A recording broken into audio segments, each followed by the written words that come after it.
Selamat pagi Bapak Ibu dan saudara-saudari, marilah kita mendengarkan firman Tuhan hari ini, Kamis 26 Agustus 2021. Marilah kita berdoa. Damai sejahtera Allah yang melampaui segala akal dan pikiran, itulah yang menyertai hati Bapak Ibu dalam Kristus Yesus Tuhan kita. Amin. Firman Tuhan bagi kita hari ini diambil dari kitab Galatia pasal 5 ayatnya yang kelima. Demikianlah sabda Allah. Sebab oleh roh dan karena iman, kita menantikan kebenaran yang diharapkan. Demikian firman Tuhan. Dimerdekakan dalam Kristus. Bapak, Ibu, dan Saudari di dalam Tuhan, baru-baru ini kita sedang bersukaria atas anugerah Tuhan yang kita rayakan bagi Indonesia.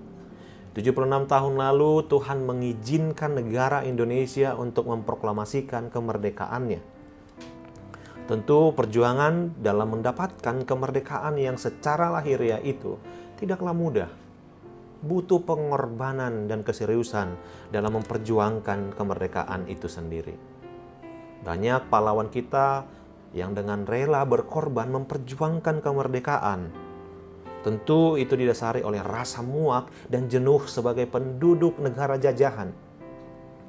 Segala doa yang berkaitan dengan permohonan atas pembebasan mungkin dinaikkan oleh banyak orang pada waktu mempertahankan kemerdekaan tersebut. Maka dari situ kita dapat mengerti bahwa tidak mudah untuk memperoleh kemerdekaan tersebut. Secara lahiriah juga, bangsa Indonesia yang pada zaman penjajahan tersebut banyak mengalami kesewenang-wenangan. Hak mereka sebagai manusia dirampas.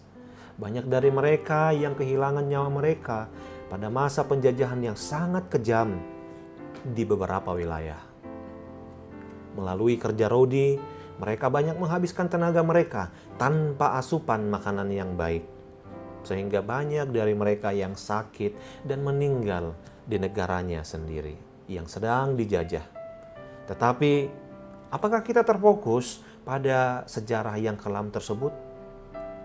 Jawabannya, tidak. Bapak, Ibu, saudara-saudari yang dikasihi Tuhan, melalui sejarah yang kelam tersebut, kita diajak untuk merenungkan kasih setia Tuhan yang membebaskan. Dari sejarah ini kita dapat rasakan bagi orang yang beriman, kemerdekaan secara lahiriah dan batiniah akan didengarkan Tuhan. Siapa yang menyangka ada bom di Hiroshima yang melemahkan langkah dan tindakan orang Jepang? Siapa yang menyangka orang Jepang menyerah kepada sekutu? Jawabannya, Tuhanlah yang bertindak akan hal itu. Ada kemiripan dari sejarah kemerdekaan Indonesia dengan kemerdekaan bangsa Israel. Jikalau kematian anak sulung yang melemahkan Firaun dan penduduk Mesir, bom di Hiroshima lah yang melemahkan penjajahan dari Jepang. Tetapi kita diundang oleh Tuhan untuk bersyukur. Ternyata bukan hanya secara badani kita dapat merasakan pembebasan melalui kemerdekaan. Kristus sendiri telah memerdekakan kita dari maut dan dosa kita.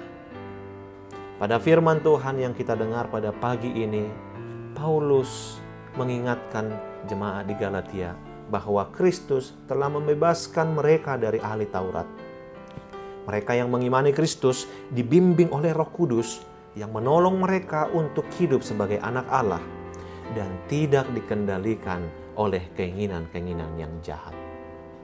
Bapak, Ibu, dan saudara-saudari yang dikasihi Tuhan, firman Tuhan mengarahkan kita kepada Kristus yang memberikan kebebasan dan Roh yang menuntun orang yang beriman. Tidak ada gunanya kita menaati hukum Taurat jikalau tidak ada kasih yang ditanamkan Kristus kepada kita di saat kita melaksanakan hukum tersebut.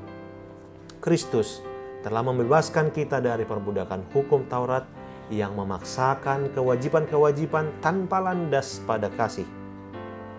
Karena Roh Kudus, Allah di dalam Yesus Kristus, kita menantikan kebenaran yang kita harapkan. Kebenaran yang seperti apa? Kebenaran yang menuntun kita dalam karya dan niat baik sebagai pewujudan ajaran dan kasih Kristus dalam dunia.